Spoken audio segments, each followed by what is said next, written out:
The States of Matter, Part 3. Now we will explore the simulation of water. Here we have the water as ice and solid, so the particles vibrate about their fixed positions. The particles have a regular arrangement. The forces between the particles are strong.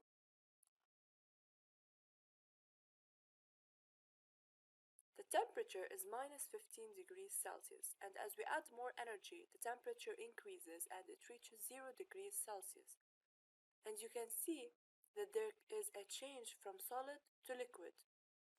We conclude that 0 degrees Celsius is the melting point of ice.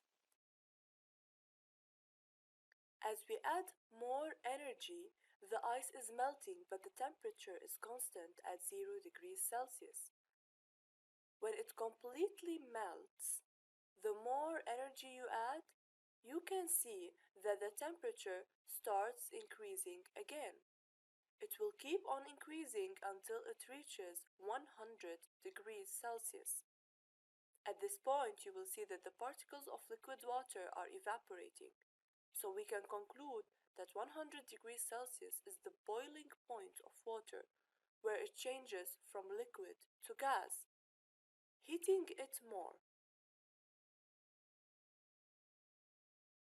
Let's say we have less energy, so at 100 degrees Celsius there will be change from gas to liquid. So the water vapor or steam will change into liquid again. Remember, it will stay constant at 100 degrees Celsius until all the gas particles change into liquid.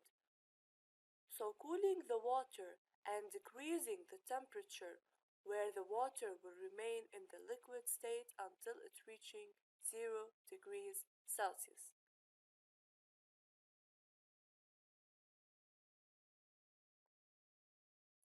At this point, the water will turn into ice, which is solid, and the temperature is constant at 0 degrees Celsius.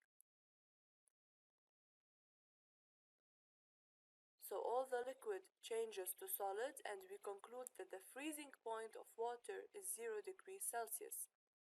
It's the temperature at which a liquid changes into solid, or a liquid freezes. Less energy, which means more cooling, so the ice temperature is decreasing. So these are the 4 changes of state of matter.